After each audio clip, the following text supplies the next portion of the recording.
que ça amène. Donc merci à toi d'être venu, sachant que tu es sur ce sujet un intervenant que l'on a coutume de croiser. Tu es venu plusieurs fois en Europe cette année, à Namur, en Belgique par 2 fois, et c'est très enrichissant pour nous puisque au niveau justement de cette problématique, tu as, j'allais dire, et le Canada un coup d'avance. Lévis, c'est 150 000 habitants. On va présenter un peu globalement, parce que moi j'ai appris aussi beaucoup à ton contact, et notamment que le modèle était parfois très similaire, puisque contrairement à une idée reçue, en nombre d'interventions, vous avez à peu près, alors tu m'arrêtes si je dis une bêtise, mais 3500 interventions incendie, c'est bien ça, 3800 pour le secours à victimes. Donc les sapeurs-pompiers canadiens, au moins à Lévis, font des interventions secours à personne. Alors naturellement, pas dans la même proportion qu'on peut le faire en France, mais on se rapproche de modèles qui peuvent être quand même, somme toute, assez comparables en termes de missions. Et ça, c'est un point qui est important parce que on a vu sur ce sujet qu'il y aura une dimension scientifique importante en termes d'épidémiologie si on veut le traiter complètement, et que donc il faut pour les scientifiques des modèles qui soient comparables, au moins qui se rapprochent, si on veut pouvoir, justifier du cause à effet. Lévis, c'est 444 km², c'est 6 centres d'incendie et de secours, c'est 120 professionnels, 15 pour l'état-major, et aussi des sapeurs-pompiers volontaires, je crois que vous appelez temporaires, au nombre de 35. Pour finir un peu le portrait et te laisser la parole sur ce sujet, puisque c'est pour ça que les gens sont venus aujourd'hui. Néanmoins, rappeler que ton nom n'est pas inconnu, puisque tu as gravité autour de la formation à distance, donc très imprégné de l'importance de la formation chez les sapeurs-pompiers, et notamment les précurseurs de la formation à distance, puisque tu avais œuvré avec EducExpert, que certains spécialistes de la formation connaissent et que les sapeurs-pompiers ont entendu parler, puisqu'on a eu ces outils qui étaient effectivement des outils très intéressants de formation. Richard, mon cher Richard, je te laisse la parole et je vous dis à tout de suite. Merci Paul pour cette entrée en jeu. Vous me permettrez mon faux accent français, parce qu'en fait, si je m'accordais l'occasion de vous parler en québécois, probablement nous n'aurions pas une communication qui soit aussi fluide, soi-disant en passant. Alors donc, dans un premier temps, je remercie Idéal Connaissance qui a accepté de m'inviter et d'être présent avec vous aujourd'hui pour partager sur ce que nous avons réalisé. Je salue au passage la prise en compte des risques de toxicité des fumées et des risques de cancer annoncés, entre autres, par la Direction générale l'année dernière, cette année, avec le dépôt du guide des bonnes pratiques. Et en fait, j'ouvre les portes tout grandes du Québec très humblement pour démontrer notre savoir-faire. Avec toute humilité, nous sommes tout autant dans un mode expérimental dans bien des cas, de ce que nous faisons pour réduire l'exposition aux fumées et par conséquent, on le souhaite bien, la réduction de la prévalence des cancers chez les pompiers. Donc nos portes sont tout grandes ouvertes à la France et je pourrais être celui qui tiendra la poignée de porte, qui vous aidera à pouvoir voir jusqu'où nous pouvons vous recevoir. Alors sans plus tarder, je vous parlerai du sujet qui est en fait l'approche opérationnelle des mesures simples à mettre en place. Je me suis permis d'être très étonné, voire surpris de l'état de prise en charge de la réduction d'exposition aux toxiques qui est mis en place dans le SDIS 78, qui, à toute fin pratique, je ne ferai que confirmer que ce qui se fait au SDIS 78 est en parallèle avec ce que nous faisons. Donc, à preuve que les moyens mis en place, on n'a pas forcément à réinventer la roue, même si nous avons quelques mois d'avance, je dirais sur le sujet en Amérique. Déjà, la prise en charge, la prise en compte en en France, elle est notable. Donc l'objectif, c'est la réduction de l'exposition aux contaminants. Donc tenter de voir comment nous pouvons éliminer à la source l'exposition aux contaminants. Sachant que le risque zéro n'existe pas, tout en gardant à l'esprit que le statu quo, ne rien faire, ne fait pas partie de l'équation, qu'est-ce qu'on peut faire entre les deux pour faire en sorte que l'on puisse aider nos hommes et nos femmes qui constituent nos services d'incendie à pouvoir bénéficier d'une belle et longue vie, tout autant belle et longue que la population en général, sachant que la prévalence des cancers est quand même d'un pourcentage relativement plus élevé chez les sapeurs-pompiers qu'elle l'est de la population générale, du moins ce que les statistiques tentent à nous démontrer en Amérique. Donc, je me permettrai de faire un peu l'état de ce que je vous présenterai sur un premier état des lieux de ce que nous avons constaté et ce qu'il est propre au service d'incendie de la ville de Lévis. Un projet mobilisateur que nous avons mis en place à la recherche des solutions et de l'implantation de ces solutions. La prise de connaissance, de conscience plutôt du personnel, les moyens mis en place pour la réduction des risques et éventuellement mesures et contrôle des actions.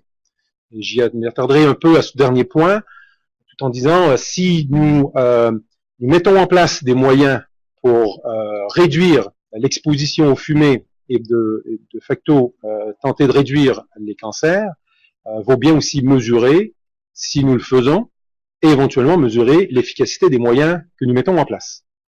Donc, je reviendrai sur ce sujet un peu plus tard. Donc, dans l'état des lieux, ce que nous pouvons constater chez nous, pas de standard de travail ou de mesures de réduction de risque. Alors, chacun se permettait, à toute fin pratique, dans les 6 centres de secours, dans les 24 équipes qui constituent notre organisation, des divers moyens, bon an, mal an, en fonction de ce qu'ils avaient pu lire ou prendre connaissance à gauche, à droite. Plusieurs façons de faire, donc menées à l'improvisation, pas de procédure bien définie, des dangers forcément de surexposition par, dans des cas, la curiosité humaine. Il y a eu incendie, je veux voir à l'intérieur, donc j'entre à l'intérieur de l'immeuble incendié, même si j'ai une protection quelconque, le fait d'y avoir été amène nécessairement une exposition pour laquelle on aurait pu l'éviter. Pas de règles claires sur le port ou le retrait de l'aérie. Négligence de la phase des blés, aucun contrôle sur les mesures de réduction des risques et éventuellement manque d'exemplarité de la part des officiers. Alors tout ça mis l'un avec l'autre faisait en sorte que les moyens n'étaient pas très clairs et on pouvait se trouver avec une multitude de situations qui présentaient des risques élevés. C'est bien caché le truc, mais il aurait dû apparaître. Donc le projet mobilisateur qu'on a mis en place, je me permets de dire que nous avons séquestré 11 de nos officiers, pompiers et officiers pendant une semaine pour les amener à développer des solutions qui seraient pragmatiques et faisables dans l'organisation. De façon symbolique, le directeur du département et moi avons remis nos grades aux chefs d'équipe en leur disant vous avez pour la prochaine semaine le contrôle de l'organisation. Et voici le carré de sable dans lequel vous avez le droit de jouer.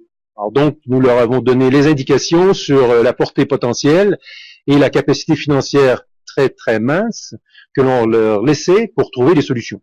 Pourquoi ? Nous savons nécessairement d'avance que nos pompiers, si nous ne fixons pas des limites, le ciel ils l'atteindront. Et donc, ils pourront chercher à trouver des solutions trop onéreuses dans bien des cas, coûteuses, et qui feraient en sorte que ce ne serait pas réalisable. Et tout à pouvoir aussi prendre en compte le fait que le premier élément sur lequel nous devons travailler, c'est le comportement des personnes qui constituent nos organisations, et non la mise en place de moyens, de ressources et d'équipements qui ne seraient pas forcément compensés et trouver solution à la réalité. Donc, 8 semaines par la suite ont été tenues en compte pour la préparation de la mise en place de ces moyens et 4 semaines pour l'implantation. Et malgré qu'on puisse croire que nous sommes d'avance au Canada, c'est présentement, nous terminons la 4e semaine d'implantation en complétant la formation, l'installation du matériel que nous avons acquis et qui a été mis en place au cours des 8 dernières semaines. Alors donc, nous travaillons sur une approche qui vise forcément dans une amélioration continue. Nous tiendrons compte des retours d'expérience de la mise en place des moyens pour s'assurer qu'ils soient effectivement qu'il y ait des résultats qui soient effectifs, qui soient concrets et mesurables. Donc, cette prise de conscience, elle a passé par divers moyens. Par exemple, l'information des personnels. Nous avons un bulletin interne d'information que nous avons utilisé au cours des derniers mois et pour lequel nous publions diverses informations sur la mise en place de ce comité de travail, les objectifs qui sont fixés et pour amener le personnel à comprendre ce qu'ils étaient pour faire face, à faire face. Donc, tenir en compte ces éléments. Nous avons aussi fait de la formation auprès de nos personnels et cette formation-là, elle était livrée par des pompiers pour des pompiers. Donc, ce sont des sapeurs-pompiers et des lieutenants. Lieutenant pour nous, c'est le premier niveau d'officier dans nos organisations. Alors, c'est vraiment, un lieutenant chez nous, c'est un chef d'agrès. Alors, chef d'agrès et pompiers, ce sont eux qui ont fait la tournée des casernes et qui ont livré les formations.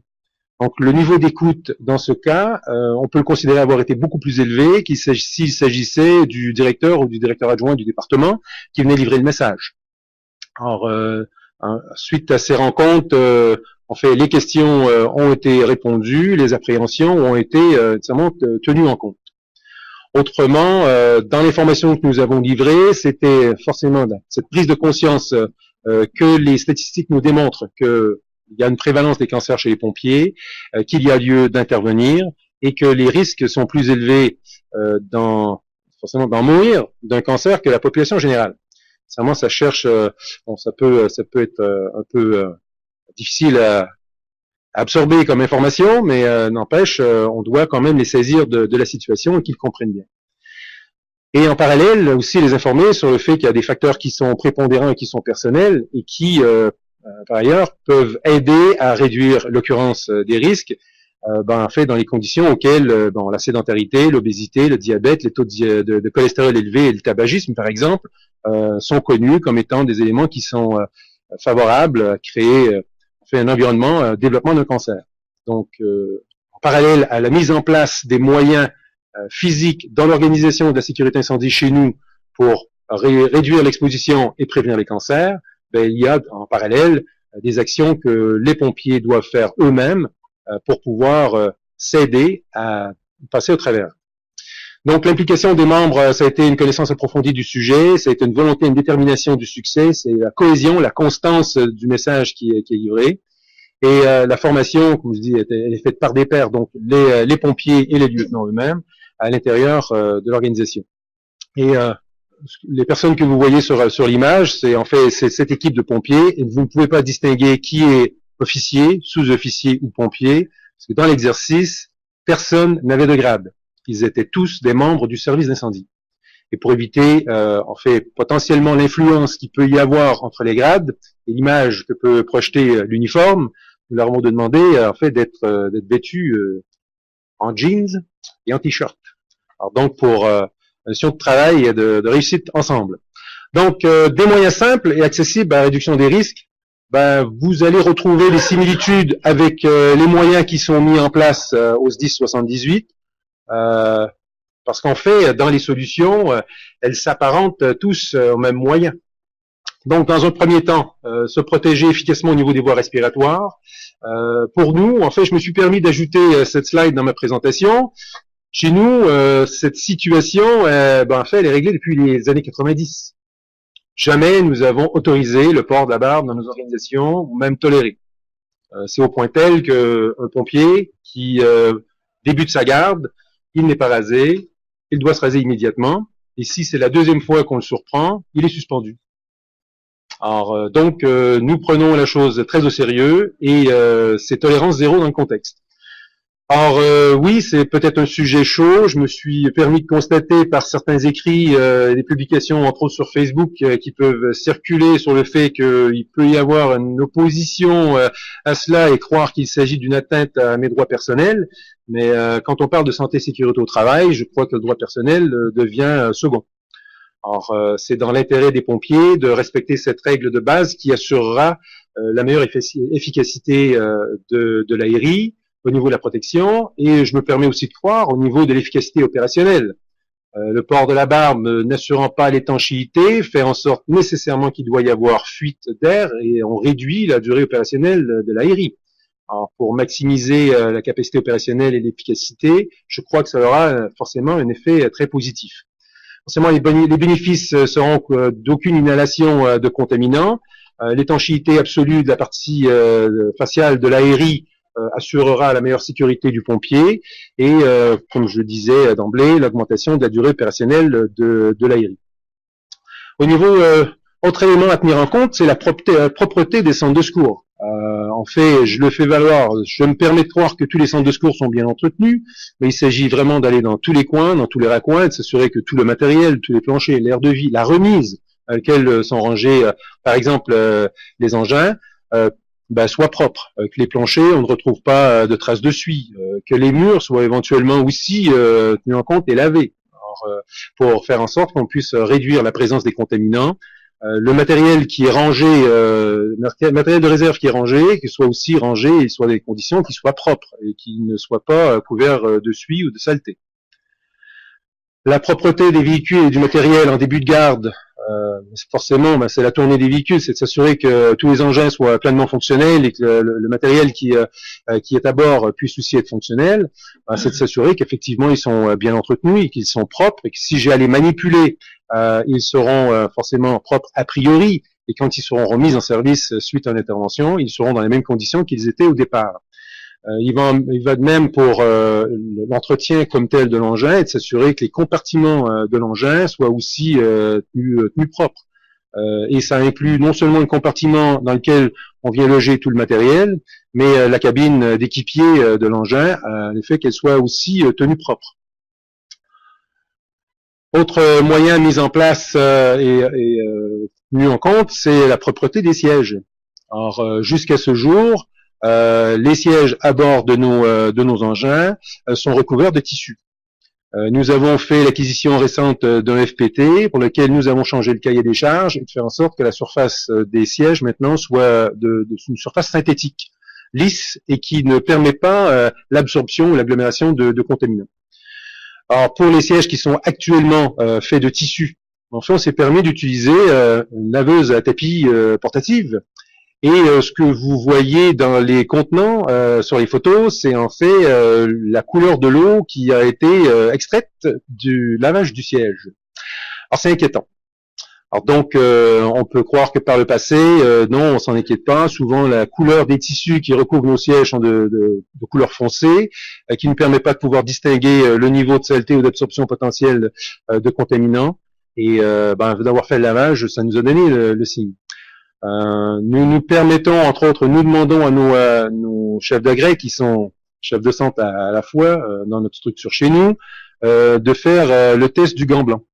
Alors, périodiquement, le lieutenant doit monter à bord de l'engin et avoir un linge blanc et faire la surface des murs et des sièges de la cabine d'équipe du véhicule pour constater s'il y a présence ou non de saleté. Alors, normalement, le linge blanc devrait rester blanc. Alors, si le travail est bien fait. Au niveau du port de la tenue de feu, il est d'une certaine tendance chez nous. La tenue de feu ou la tenue de travail entre chez vous et chez nous, elle est quelque peu différente. Le pompier travaillant son uniforme de travail, en somme, il n'est pas rare que le pompier, avant d'enfiler son pantalon de l'habit de cette tenue de feu, ait tendance à vouloir retirer ses pantalons, soi-disant que c'est plus confortable, c'est un peu moins chaud. Les études nous démontrent que plus il y a d'épaisseur au fait de vêtements sur lesquels nous portons, fait en sorte que nous permettons aux substances en fait de venir se coller ou s'agglomérer sur la surface des vêtements. Donc le fait de retirer le pantalon, et si on observe la photo de gauche par rapport à celle de droite en bas nous démontre par rayon ultraviolet, en fait éclairage ultraviolet, la présence d'une importante de contaminants sur la surface de la peau. Alors que le bonhomme qui est à gauche porter pantalon avant d'intervenir en incendie et nous ne retrouvons pas de traces aussi évidentes avec l'éclairage ultraviolet de contaminants. Donc ceci nous démontre que le pantalon d'uniforme porté sous la tenue de feu aura pour avantage d'améliorer la qualité de la protection et de réduire le contact direct des contaminants avec la surface de la peau et pour autant réduire le passage potentiel percutané de ces contaminants et d'entrer dans le corps humain. Donc, nous favorisons, nous recommandons chez nous le port de l'uniforme sous la tenue de feu, malgré le fait que certains puissent croire que ce ne soit pas aussi efficace. Quand on parle de changement de culture, dans mon organisation chez moi, cette étape-ci, c'est un des éléments pour lequel, si la barbe chez vous, ça chauffe, ça c'est un sujet chaud chez nous. La planification de l'organisation du travail, c'est la même chose. Alors, on va quitter la caserne, on est sur le lieu d'intervention, voire à créer des zones avec des équipements propres et des équipements sales, et tenter de maximiser l'utilisation, ou du moins garder en opération, le matériel qui a déjà été utilisé et qui est sale, par rapport à ajouter constamment de l'équipement qui aura forcément à être pris en compte pour le nettoyage. Donc, pour faciliter le travail, minimiser les efforts éventuels, on crée des espaces, zones vertes et rouges, je vous montrerai sur la prochaine slide, sur lesquelles nous avons la zone sur laquelle on vient déposer les équipements qui ont été utilisés et pour laquelle on incite, par exemple, une outil Olegan qui a été utilisée une fois. Lorsqu'elle revient, plutôt, elle ne doit pas retourner au camion parce qu'elle doit être rincée, nettoyée avant d'être remise à bord du véhicule, à bord de l'engin avant de retourner en caserne, qu'elle puisse être déposée sur la bâche rouge, par exemple, qui est utilisée.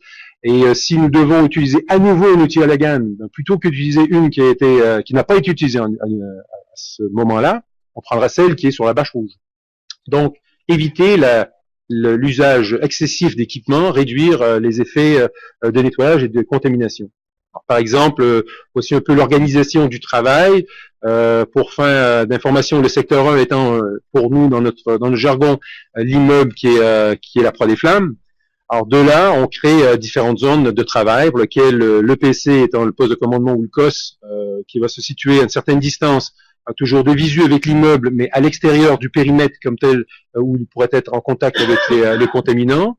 Pour votre information, l'OSST, c'est l'officier santé sécurité au travail, qui est une fonction qui est dédiée à un officier chez nous et qui a pour rôle d'assister l'officier commandant au niveau du regard, un recul sur l'intervention et de s'assurer que les mesures qui sont mises en place de sécurité soient respectées, et sinon faire des recommandations de sécurité au niveau de l'officier commandant, et au niveau de l'organisation comme telle physique, disposition des équipements, un espace dit de matériel sale, un espace dit de matériel qui est propre, et pour lequel, par la suite, nous aurons une zone de décontamination, et encore là, bon, le mot n'est peut-être pas le mot juste, mais au moins d'un lavage, premier rinçage et retrait des contaminants, avant d'arriver à l'extérieur de cette zone-là, qui pourrait amener, par exemple, au secteur de soutien sanitaire, pour que les personnels n'aient pas une forte concentration de contaminants.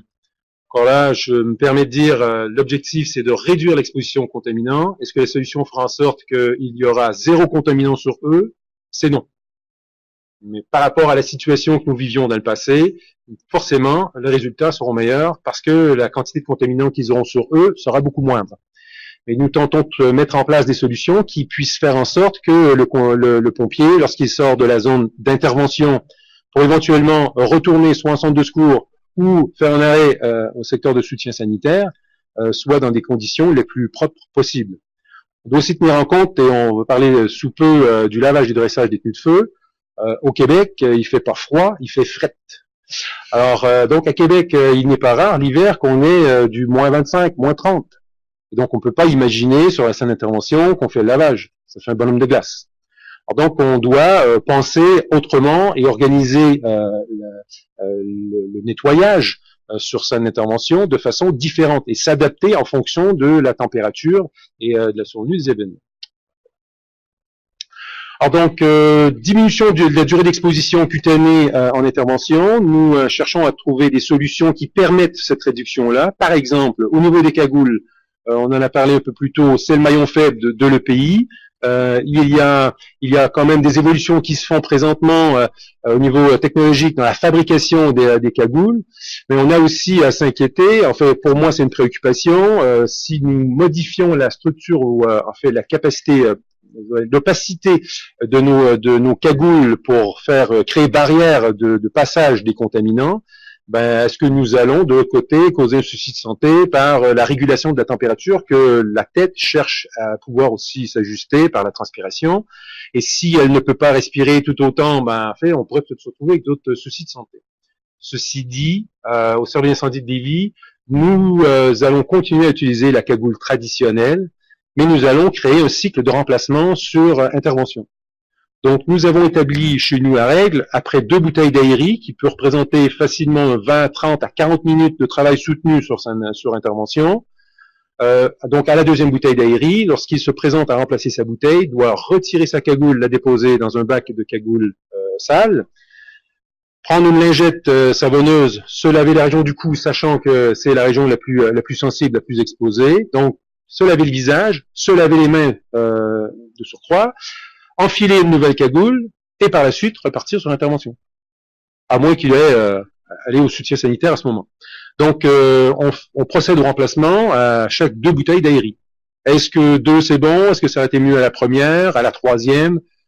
Nous saurons nous ajuster avec le temps. A priori, c'est la préconisation que nous mettrons en place et qui, on verra dans le temps, si elle nous permettra de pouvoir répondre exactement à la situation. Et donc, du coup, le pompier peut aussi prendre un petit coup d'eau pour s'hydrater avant de retourner en intervention. Donc, de ce fait, on diminue le temps de contact avec les contaminants qui peuvent être accumulés à l'intérieur de la cagoule, sachant, entre autres, qu'au niveau de la région du cou, une augmentation de 2,2 degrés Celsius, 5 degrés Fahrenheit, augmente de 4 fois la porosité de la peau. Alors donc, la cagoule, elle a cet effet isolant et favorise l'augmentation de la température de la surface de la peau. Ça favorise l'ouverture des pores et la pénétration potentielle des contaminants. Donc, le remplacement de la cagoule fait en sorte qu'on se libère de ces contaminants qui sont emprisonnés dans les tissus et favorise un meilleur environnement de travail pour le pompier. Exemple de support à lingette que nous avons installé dans les engins et qui permet à rendre accessible plus facilement de ces lingettes humides qui sont en fait des serviettes pour bébé, des lingettes pour bébé. Alors, savon, non parfumé, sans alcool, et donc ça nous permet de pouvoir laver la surface de la peau sans forcément causer d'assèchement. Et on s'assure que le produit est hypoallergène pour les situations de peau qui peuvent être sensibles. Sinon, à bord des véhicules, nous avons ajouté un lot de cagoules dans les FPT. Donc, nous avons utilisé simplement un sac de transport dans lequel on a un lot de 6 à 8 cagoules disponibles pour faire les premiers remplacements jusqu'à l'arrivée, par exemple, de notre unité d'aérie avec des bouteilles d'air supplémentaires dans lesquelles nous retrouverons à ce moment un bac vide, a priori, pour les cagoules sales et un lot de cagoules propres. Dans la notion d'éviter les expositions inutiles, c'est de voir affecter le personnel qui est nécessaire à l'intervention ou à la tâche qui est à être accomplie. Donc, si 6 sapeurs-pompiers sont requis, on lui assigne 6, mais éviter de se retrouver dans une situation auquel nous assignerons plus de personnel qui en serait effectivement requis. Alors donc, d'autre part, aussi contrôler la curiosité que je vous mentionnais au début. Nous avons nécessairement toujours un intérêt de voir ce qui se passe et de voir ce qui s'est passé. Donc, on peut avoir le goût d'aller voir à l'intérieur. Il serait peut-être préférable de prendre plutôt des photos et de la vidéo, les ramener en centre de secours et puis faire dans la rétroaction post-intervention, d'utiliser ces images pour amener les pompiers à connaître et comprendre ce qui s'est passé, plutôt que les amener à l'intérieur et de les exposer aux contaminants. Malgré le fait qu'ils puissent porter la tenue de feu complète et le port de l'aérie, c'est quand même une exposition qui est présente. Seulement, dans l'inhalation des contaminants, il faut exiger le port de la protection respiratoire du début de l'intervention et ce, passer l'étape du déblai et devoir considérer le port de la protection respiratoire, et c'est le cas chez nous lors de la RCCI, donc dans la recherche des causes et circonstances de l'incendie, le port de l'appareil respiratoire isolant est d'une obligation, sachant qu'entre autres, les voies respiratoires sont le port d'entrée principal des contaminants qui sont source de cancer.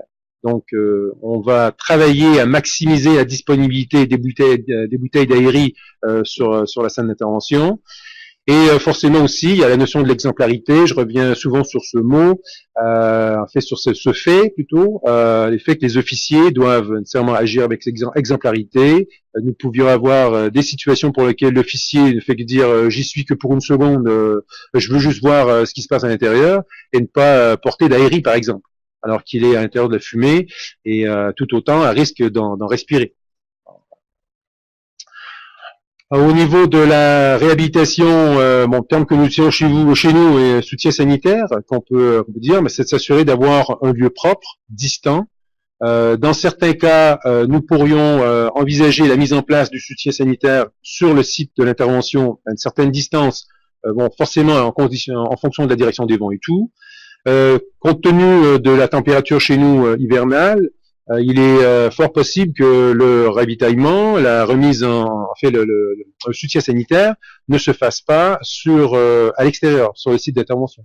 On fera rotation des personnels au centre de secours le plus près du lieu d'intervention pour favoriser ce qui est un environnement beaucoup plus approprié pour pouvoir se reposer et prendre une bouchée, s'énergiser avant de retourner en intervention.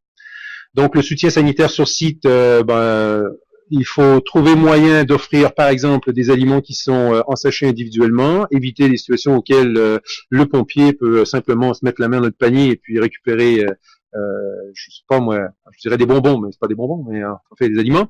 Alors de l'eau soit embouteillée individuellement et préférablement qu'il soit remis par quelqu'un qui a les mains propres, et éviter que le pompier se trempe la main dans le bac à glace, dans les glaçons, et puis récupère lui-même sa bouteille. Alors, réduire l'effet de contamination croisée que cela pourrait créer de cette manière. La rotation des personnels devient aussi un élément clé pour réduire le temps d'exposition sur l'intervention. Nous devons repenser de la manière que nous avons travaillé dans le passé pour faire en sorte que nous puissions toujours avoir du personnel d'une période de repos qui sera assuré une rotation avec le personnel en place. Alors, je peux vous dire que certains temps, ça peut être difficile chez nous, compte tenu, vous avez pris connaissance des effectifs qui sont chez nous, à 120 pompiers professionnels, nous sommes 30 par garde. Alors, si on se fait un bon feu, une bonne intervention soutenue, forcément, nous devons faire le rappel de personnel qui est en congé. Alors, sans quoi, nous y arriverons pas. Nous pouvons utiliser ce qu'on appelle chez nous l'entraide intermunicipale, donc je pourrais appeler des pompiers des villes limitrophes qui viendraient en appui chez nous. Ça fait partie aussi des solutions que nous pourrions envisager. Alors donc l'objectif est de réduire le temps d'exposition et aussi favoriser le temps de repos et le temps hors zone contact avec les contaminants. La décontamination primaire sur le site d'intervention, donc procéder au rinçage, au lavage et au brossage des pompiers, de manière à pouvoir leur offrir, la vidéo ça ne pourra pas fonctionner, donc leur offrir l'occasion en fait de pouvoir retirer de la surface des vêtements les contaminants qui peuvent y être, et aussi procéder par le mouillage de la surface du vêtement à la dilution des contaminants qui sont agglomérés sur le tissu de surface. Alors donc nous pouvons aussi utiliser et dans la démonstration qui aurait été dans cette vidéo, des pompiers un pompier qui fait l'arrosage et éventuellement qui se présente avec une brosse, et on utilise une eau savonneuse. Cette eau savonneuse, à la base, c'est du savon à vaisselle. Alors donc une quantité mesurée de savon à vaisselle pour une quantité d'eau crée cette solution moussante, et donc premier arrosage, brossage, rinçage, et qui permet aux pompiers par la suite de pouvoir quitter le lieu d'intervention et retourner en caserne. Si vous souhaitez diffuser la vidéo, je peux peut-être essayer une manipulation. Nous verrons si le temps nous le permet. Merci. Nous reviendrons. Par la suite, rinçage du matériel sur le lieu d'intervention. L'idée derrière ça est de laisser sur le site les contaminants qu'on a pu récolter sur nos équipements avant de quitter. Donc le rinçage du matériel. Il devient important aussi le port des gants, des lunettes au moment de procéder à ce nettoyage, et potentiellement l'utilisation de masques filtrants. Alors, c'est le seul endroit où nous faisons des recommandations de port de masques filtrants, parce qu'en toute autre circonstance, nous préconisons le port de l'aérie. Dans les circonstances auxquelles on fait le rinçage, en fait, c'est protéger les voies respiratoires dans un environnement qui est totalement ouvert contre l'absorption potentielle de contaminants qui pourraient se déloger par l'application d'eau. Sinon, c'est que de l'usage de l'eau et de brosses qui nous permet de pouvoir déloger les contaminants en surface. Pour la réduction des effets de contamination croisée, lorsqu'on retourne en caserne, et je vous disais, entre autres, dans les circonstances à température froide où on ne fera pas de rinçage des tenues de feu sur la scène d'intervention due au gel, nous allons utiliser un couvre-siège. Ce type de couvre-siège est utilisé par, entre autres, les garages de mécanique. En mécanique automobile, pour que le mécanicien ne salisse pas votre siège, utilisera un couvre-siège. Donc, nous avons fait l'achat du même produit qui se vend en rouleau et pour lequel, on détache un nombre de ces couvre-sièges qui est entreposé dans les FPT et qui seront utilisés, mis en place pour retourner en caserne si le pompier doit porter sa tenue de feu pour retourner en caserne. Sinon, sur le lieu d'intervention, la tenue de feu sera retirée et mise en sac plastique que nous utilisons un sac plastique transparent, pour éviter d'être confondu avec les ordures. Une fois rendu en centre de secours, il est arrivé, on nous a dit qu'il y a eu de mauvaises aventures à l'utilisation du sac plastique opaque. Alors donc, nous allons avec le sac plastique transparent. Petite recommandation. Alors donc, pour éviter forcément le contact direct, réduire la contamination croisée, et aussi réduire le temps de remise en service des véhicules. Si nous protégeons le siège, nous n'aurons pas besoin de procéder à un lavage approfondi des tissus du siège et forcément favoriser le maintien en service du FPT. Ensuite de ça, le remplacement des tenues de feu. Actuellement, nous avons un lot collectif de prêt qui permet le prêt d'une tenue de feu lorsque le pompier doit mettre sa tenue de feu au lavage. Nous avons la chance, chacun de nos centres de secours est équipé d'une laveuse type industriel qui nous permet de laver 4 tenues de feu à la fois. C'est le choix que l'organisation a fait tôt en 2002. Chacune des casernes ont été aménagées de façon à avoir sa propre installation de laverie, pour laquelle on retrouve cette laveuse industrielle, et aussi nous trouvons une laveuse plutôt de type domestique qui est disponible pour laver par exemple toute la literie de caserne. Nous évitons d'utiliser la grosse laveuse pour laver ce qui va dans l'air de vie, et nous utilisons à ce moment tout ce qui est de l'air de vie dans la laveuse type domestique. Néanmoins, quel qu'en soit le type de laveuse, petite recommandation encore là, à la fin du process de lavage des tenues de feu par exemple, nous procédons de facto à un lavage à vide. Donc nous utilisons le détergent et le processus de rinçage et de lavage complet pour pouvoir nettoyer l'intérieur de la laveuse et la considérer propre pour le prochain lavage. Éviter à ce que les contaminants demeurent présents à l'intérieur de la laveuse. Alors donc, actuellement, nous avons une approche où chaque tenue de feu est dédiée à un pompier. Nous pouvons imaginer dans les prochaines années, et je me donne un horizon de 5 ans, où ce sera carrément un lot collectif de tenues de feu. Le pompier n'aura pas sa tenue de feu qui lui est dédiée avec son nom écrit dessus. Ce sera un lot de tenues de feu qui sera en fonction des gabarits de nos pompiers.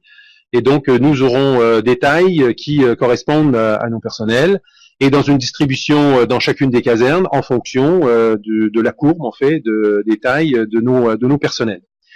Et d'éviter la situation de la tenue de feu dite sur mesure et qui, oui, elle offre probablement un certain confort et aussi une certaine image qui est propre, mais toutefois, ça devient un peu plus complexe à gérer. Et compte tenu, si vous avez des soucis financiers, nous avons tout autant les mêmes soucis chez nous.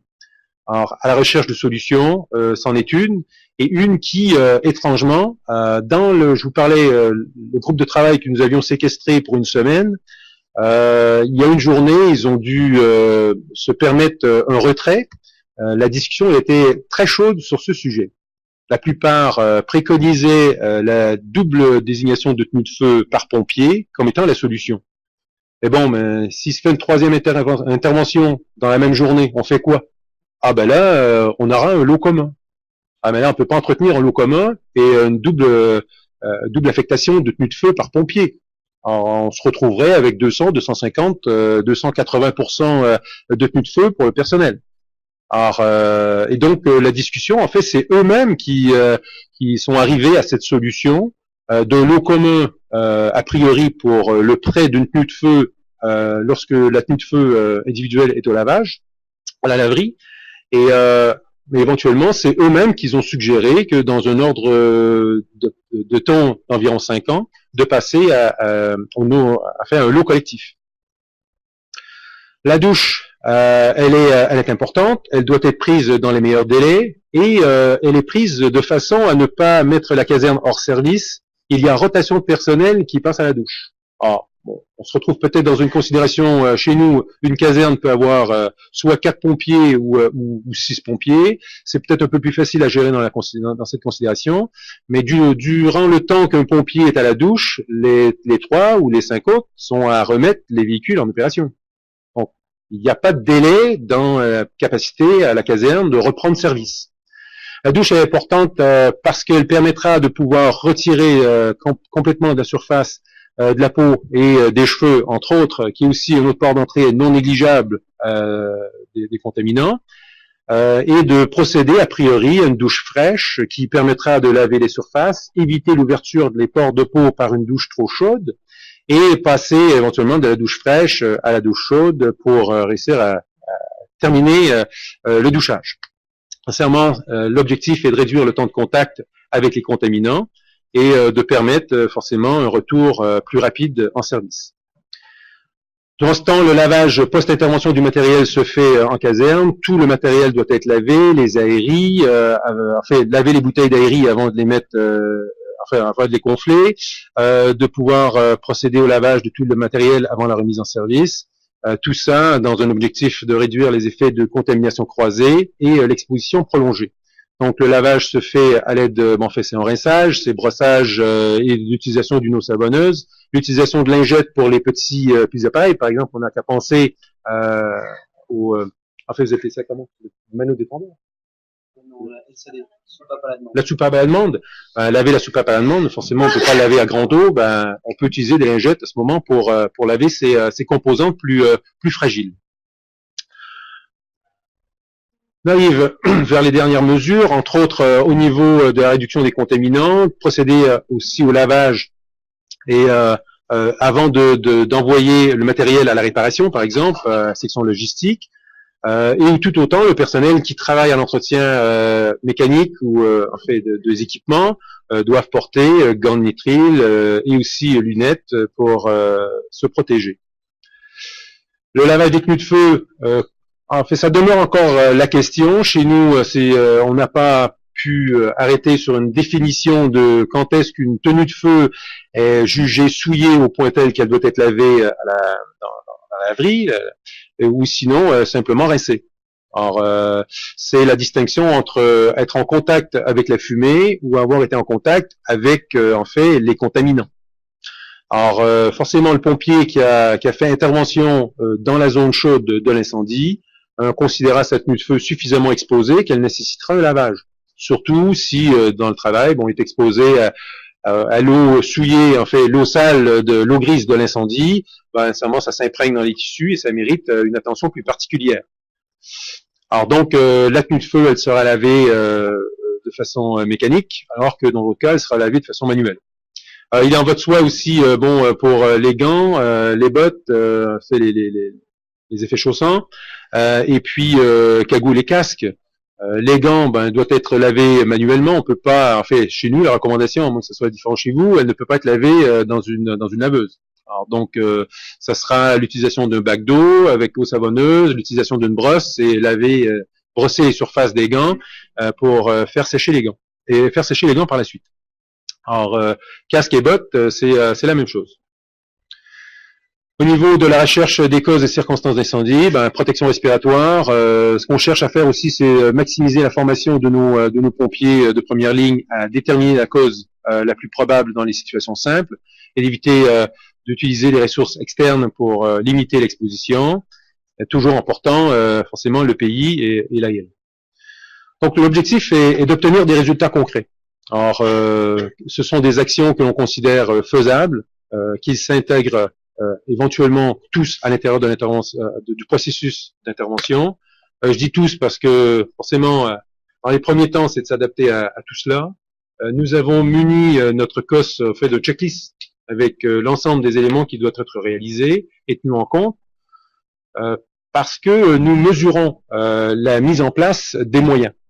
Donc, à la rédaction du rapport d'intervention, il y aura une question qui sera du type avez-vous été est-ce que des pompiers ont été exposés à la fumée? Par oui ou non. Et si l'officier répond oui, une série de questions apparaîtra. Et ces questions sont tous les moyens ou les mesures que je viens de vous énoncer qui apparaîtront. À savoir, avez-vous fait telle chose? Oui, non. Et s'il coche non, il y a une case qui ouvre et doit expliquer pourquoi. Et éventuellement, en fait, ce que l'on considère en amélioration continue, l'équipe de travail que je vous ai présentée un peu plus tôt se rencontrera 3-4 fois par année pour analyser chaque fois que nous avons dit non. Et revoir notre processus et mesurer, en fait, analyser pourquoi ça n'a pas été mis en place et quels seraient les moyens pour pouvoir corriger la situation et de faire en sorte que la prochaine fois, on ne réponde plus par la question, non, à la question de façon négative. Donc, on doit changer la culture de nos personnels, on doit faire preuve de leadership, faire preuve d'exemplarité, on doit impliquer nos personnels à l'intérieur du processus de changement parce que c'est par eux que passera ce changement. S'ils sont impliqués, ils se sentiront nécessairement en possession des solutions. Appliquer avec rigueur les mesures de réduction et de prévention, tolérance zéro sur toute la ligne. Voire à nommer et former des agents de prévention des maladies professionnelles, ce que nous avons fait chez nous. Donc, nous avons 4 pelotons de travail. Sur chacun des pelotons, il y a un agent de prévention des maladies professionnelles que nous avons identifié et qui est la ressource. En fait, si quelqu'un se pose une question par rapport à un moyen ou une mesure mise en place, il peut communiquer avec cet individu. Donc, être ferme et déterminé, être les meneurs en fait du changement dans son organisation et forcément d'avoir le courage d'agir et de dire. Nous avons livré le message très clair chez nous, tout en respect de nos officiers supérieurs. Un pompier peut se présenter à moi et m'informer que je ne respecte pas une règle de sécurité et je ne peux que répondre que vous avez raison et de corriger immédiatement sur le fait mes faits et gestes pour me conformer. Le pouvoir, il est tant du haut vers le bas que du bas vers le haut. Et ce, nous l'avons clairement annoncé à l'ensemble de nos personnels. Je sais, je pourrais me permettre de croire que c'est un peu un choc dans certains types d'organisations, mais c'est le moyen qu'on s'est donné pour démontrer l'exemplarité que doit avoir nos officiers dans notre organisation. Quoi qu'il en soit, l'organisation peut faire son bout de chemin à nous aider à réduire l'exposition et réduire la prévalence des cancers. Il n'en reste pas moins qu'il y a une implication personnelle qui doit se réaliser, et donc de ce fait de prendre conscience des risques et de les accepter, du fait que le risque zéro est impossible, et donc de voir ce que les mesures qui sont mises en place, je les respecte. J'adopte une hygiène de vie qui soit favorable à réduire mon taux de risque, ou l'occurrence des risques, de respecter les mesures de prévention et de sécurité qui sont inculquées dans mon organisation, devoir consulter annuellement mon professionnel de la santé, mais je comprends que dans les organisations françaises, c'est des gens intégrés et les visites médicales, elles sont prévues. Ce qui est complètement différent chez nous, parce qu'il n'y a pas de services médicaux qui sont intégrés dans nos organisations. Donc, on sollicite nos pompiers à aller sur une base volontaire visiter le médecin. Et finalement, c'est d'œuvrer collectivement, individuellement et collectivement, à convaincre nos collègues des risques de cancer et de les inciter forcément à faire comme vous, comme moi, comme tous, à respecter les règles de sécurité.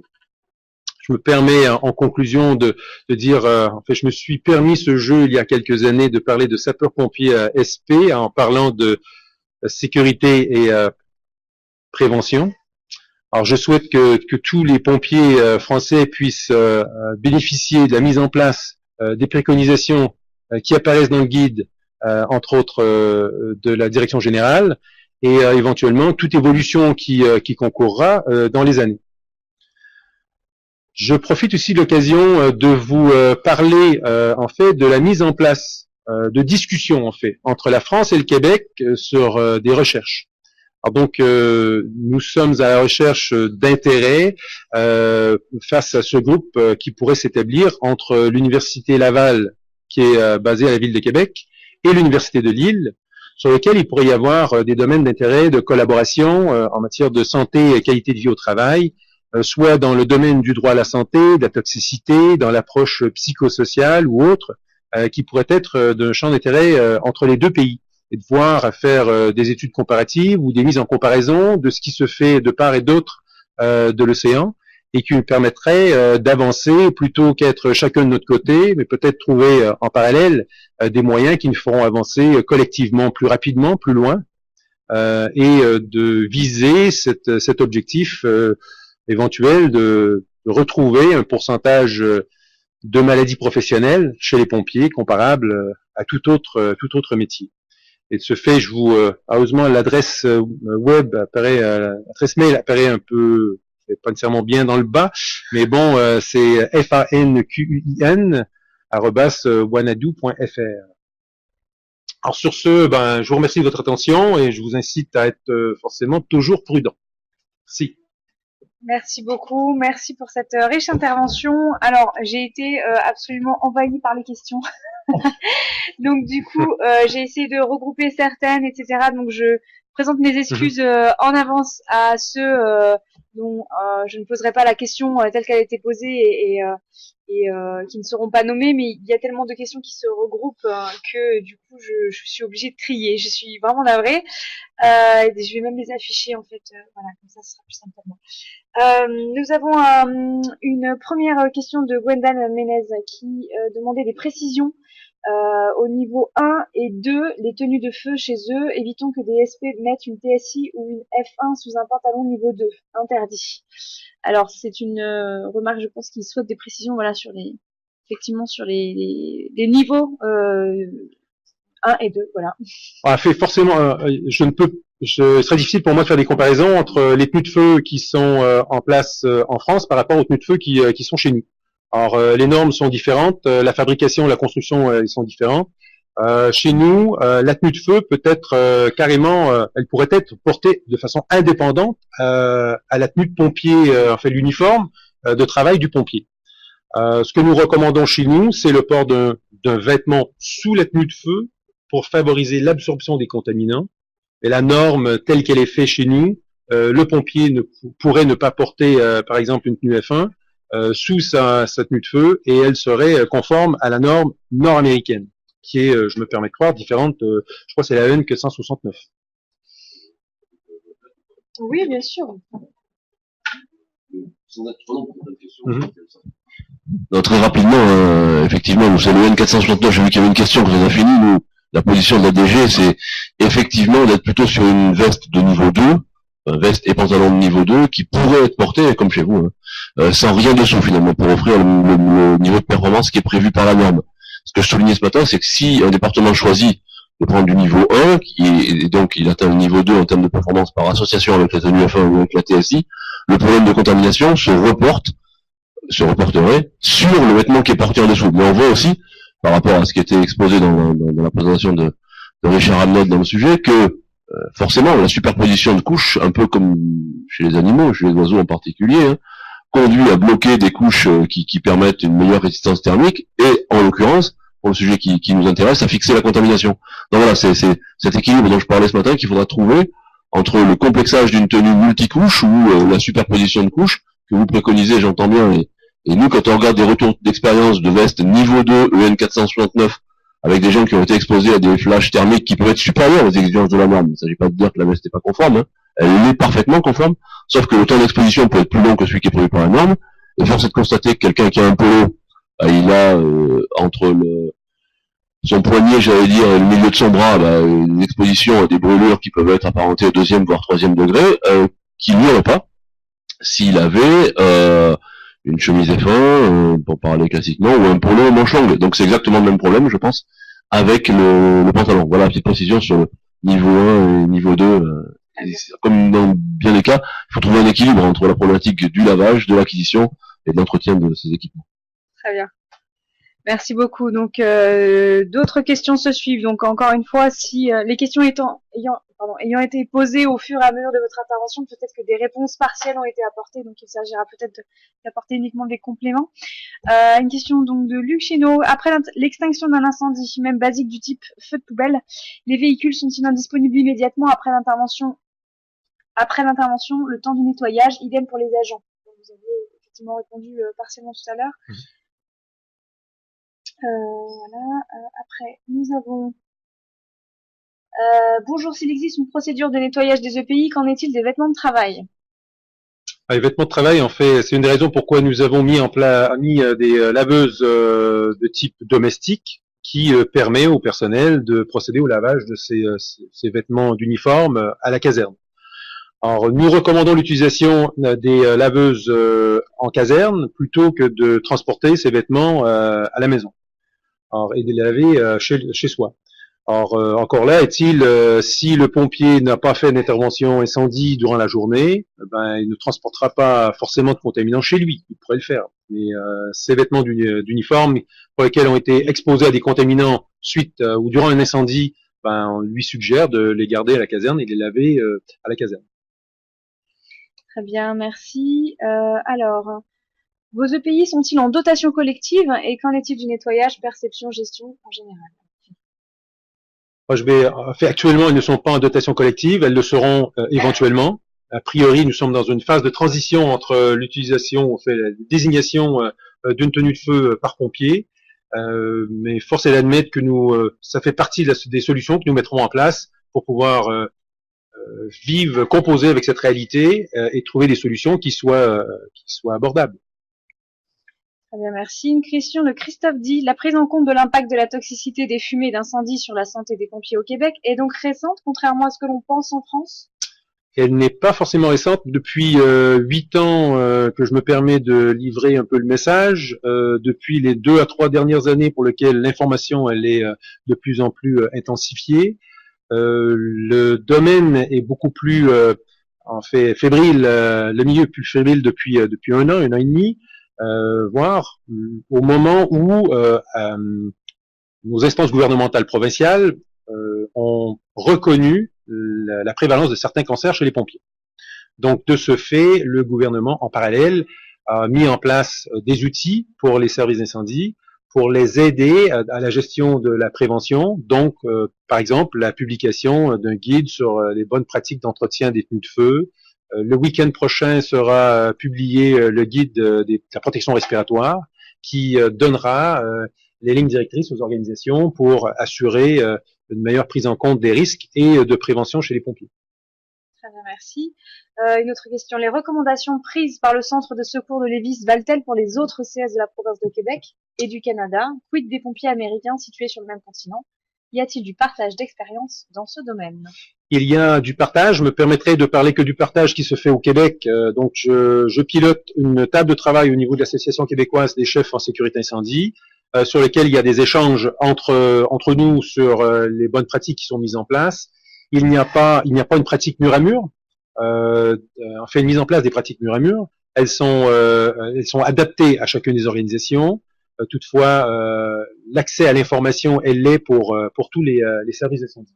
Maintenant, sur le reste du continent, c'est beaucoup plus nous qui allons chercher l'information chez nos voisins et nous la traduisons et la rendons disponible au Québec en français.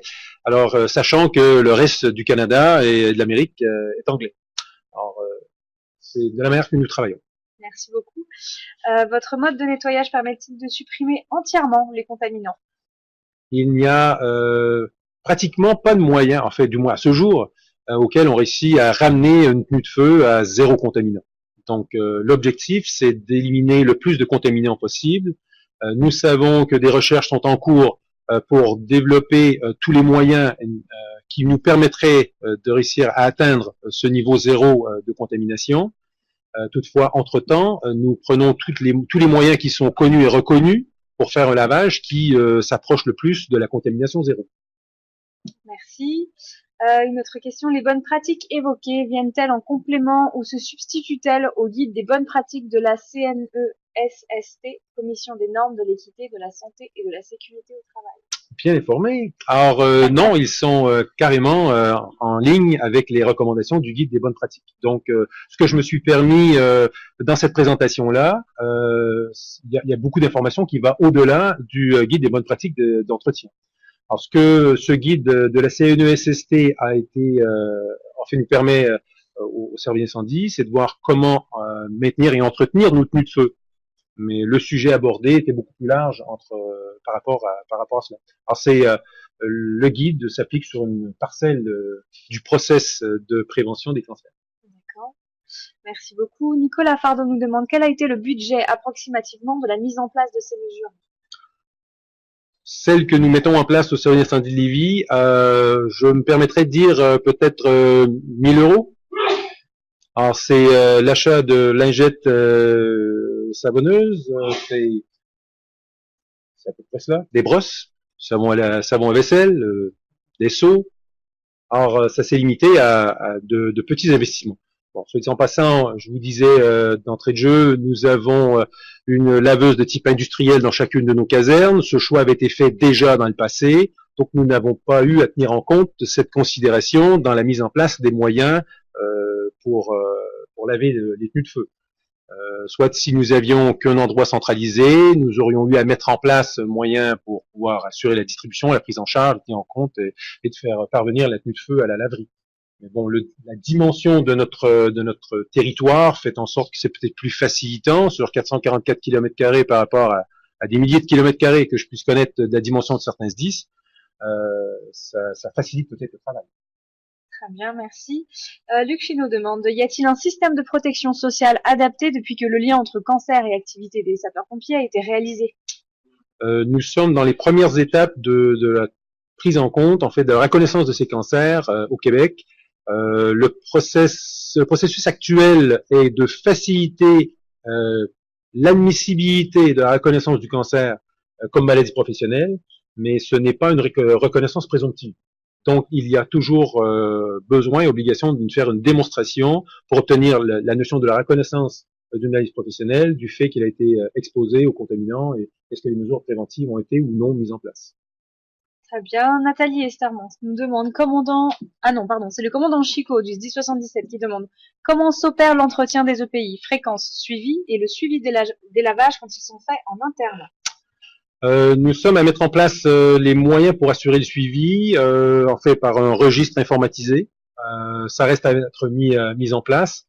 A priori, c'est une prise en compte ou décision de la part du lieutenant de l'unité et de son personnel à décider si la tenue de feu doit être lavée manuellement ou à l'aide de la machine. Donc 2 questions encore et nous clôturons cet atelier. Sandra Fournel nous demande la sensibilisation des personnes est-elle efficace? Existe-t-il des récalcitrants? Quels sont leurs arguments? Je me permets de dire que nous sommes tout à fait étonnés de la réceptivité très positive de notre personnel quant à la mise en place de ces moyens. Je me permets de croire que c'est peut-être la même chose dans la plupart des SDIS. Il y a des fois des casernes ou des équipes pour lesquelles on pourrait se mettre une petite étoile à côté, on s'attend à ce qu'elle soit chaud au moment où on se présente à cette caserne ou cette équipe de pompiers.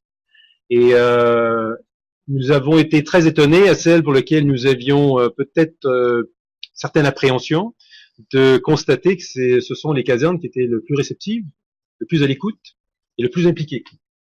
Et qui d'emblée s'est prononcé à être favorable aux mesures mises en place et de vouloir aller de l'avant avec le projet. Très bien, merci. Donc je conclus avec cette dernière question qui va faire une excellente transition avec l'atelier qui suit.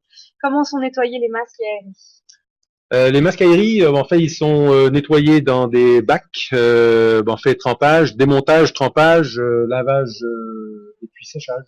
Alors, donc, on suit les recommandations du manufacturier. Protéger certaines pièces qui ne peuvent pas être submergées, alors que d'autres seront lavées. Très bien, je vous remercie. Nous avons une dernière question, donc je vais vraiment prendre la dernière parce qu'elle vient de tomber et après on passera au dernier atelier, à l'atelier suivant. Avez-vous expérimenté les lavages CO2 supercritiques? Non, en fait, ce n'est pas encore un truc qui existe chez nous. J'ai eu l'occasion, en fait, de connaître une société en Belgique lors de mon passage au mois de février dernier. J'ai été étonné, en fait, de la possibilité que présentait le CO2 liquéfié. Ça mérite d'être analysé, étudié, et de voir si effectivement ce qui est annoncé comme efficacité puisse effectivement être atteint. Et si c'est le cas, ça peut être très intéressant à considérer éventuellement. Très bien. Écoutez, je vous remercie de vos réponses. Commandant, si vous avez quelque chose à ajouter, je vais y arriver.